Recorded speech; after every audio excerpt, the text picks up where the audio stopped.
everyone and welcome back to the YouTube channel. I am Rhoda Olabisi. If for the first time, I need you to smash that subscribe button, okay? It really helps my channel to grow. Alright, so in today's video I'm going to be answering questions, the frequently asked questions on PPAs in Nigeria, or if you are doing your NYSC. Now, before I get into the questions, there are two things that are very important for you to know. The first one is that I have videos where I've listed PPAs that actually accept and pay coppers in Lagos, Abuja, and Ibadan.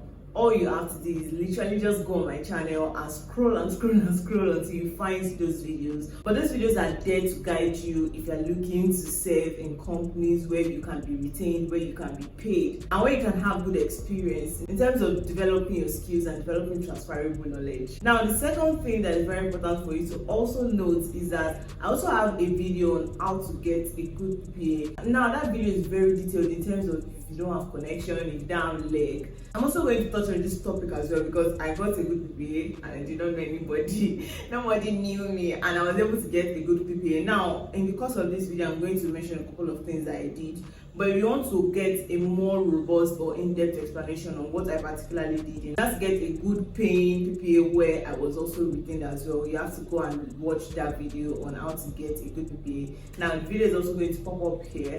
Just go on my channel and watch that video. That is going to be more detailed in terms of how to specifically get a good PPA. Now, this video is just to answer questions that I've gotten over a period of time. This is not even all the questions, but these are the ones that I feel like are very recurrent, right? So it's very good for you to have this information in order for you to also get a good PPA. Now let's go straight into it. All right, so the first question I have here is, does NYSC provide accommodation over there? So now the straight answer to this is no.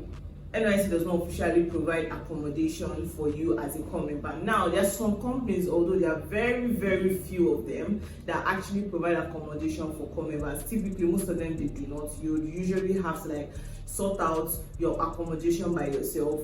Now, I also know that there are some states where you can get corpers lodge, which means there is subsidized housing there. The rent will be as expensive if you were to go to a private accommodation to rent.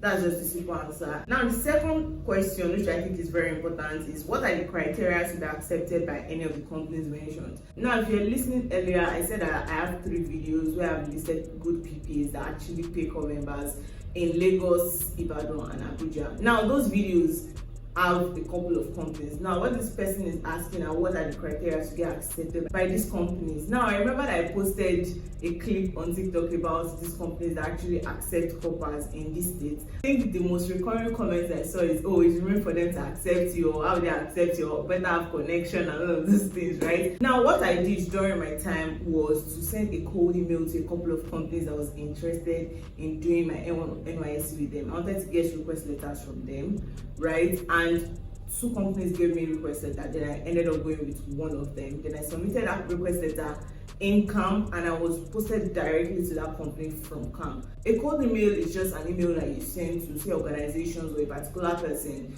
and this person doesn't know you before. They don't know anything about you, right? You are just reaching out to them because probably you have a service that you want to offer them. Now, me, I don't have a service to offer. What I just wanted to do was I wanted to do my PPA with them, right? I just tried to sell myself and what I had to offer the organization. If they were to give me a request letter and if NYSC was to post me to their company, then I attached my CV. Unfortunately for me, they responded to me and I got a request letter. Now, bearing in mind, they did just respond just like that.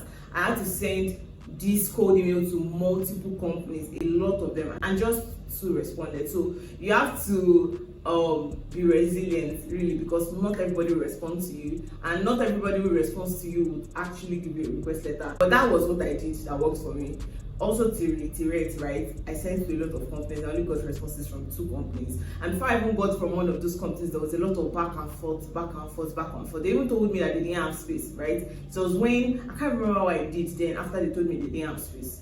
I think I kept on following up, and then eventually after a month or so, then I got the request letter. So it's not something that is easy because these places are very competitive because they pay well, the career progression is good. The same way you're asking them for a request letter, other people are asking them for request letters. So if you know that you don't have connection, you don't have leg, you don't have people in high places, just be ready to grow well and put in the work and be resilient, because a lot of no's may discourage you, right? But if you know that this is what you actually want, you just have to be resilient and not take anything too personal, right? So now moving on to the third question. This person asked that does NGOs pay coppers? So the simple answer to this is yes, right? There are a couple of NGOs that pay coppers. Now I'm going to have a video out so that you can just have an idea of a list of those organizations, so you can target them in terms of your NYSC or in terms of even an entry level position if you've completed your NYSC.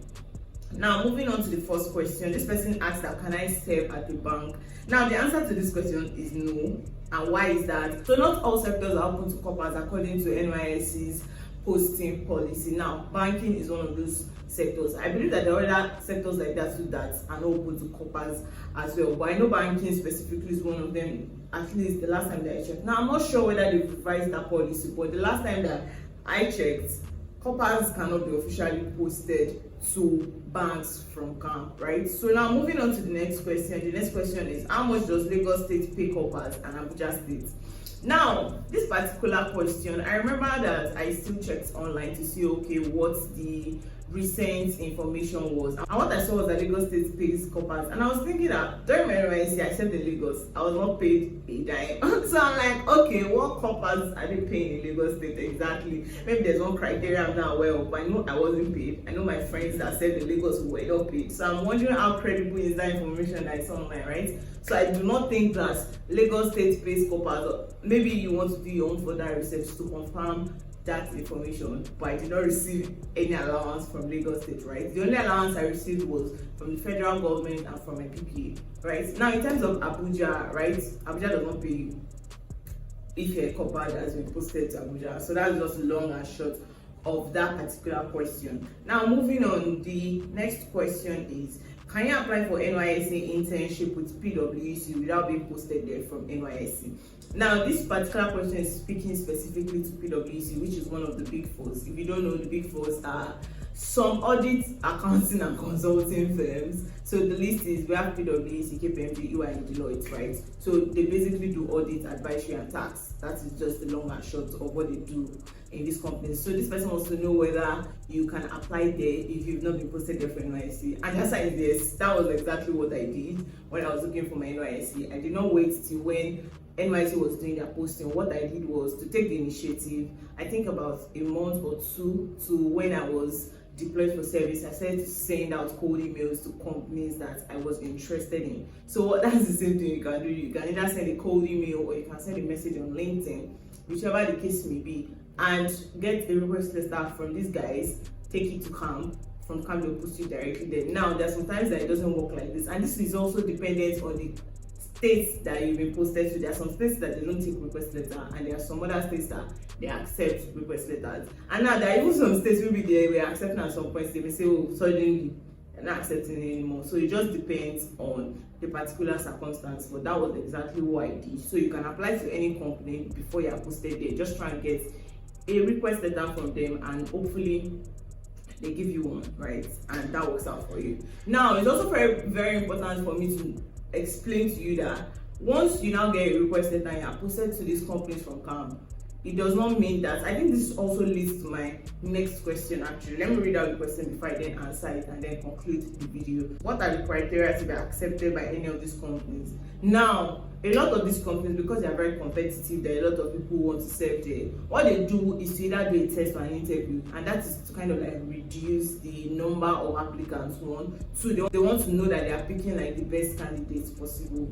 Now, as I said earlier, once you submitted your request letter in camp and they posted it to the organization, it usually does not end there. Some of them say, oh, you have to take an aptitude test. I know that PwC particularly, you have to write your aptitude test and you have to pass before you can get accepted to do your NYSC. I also know that KPMG as well started doing, I think, like a chat or an interview. But if anybody tells you it's a chat, please go prepared. Whether it's a chat or not, they are going to ask you some questions that is going to determine whether you're accepted or not.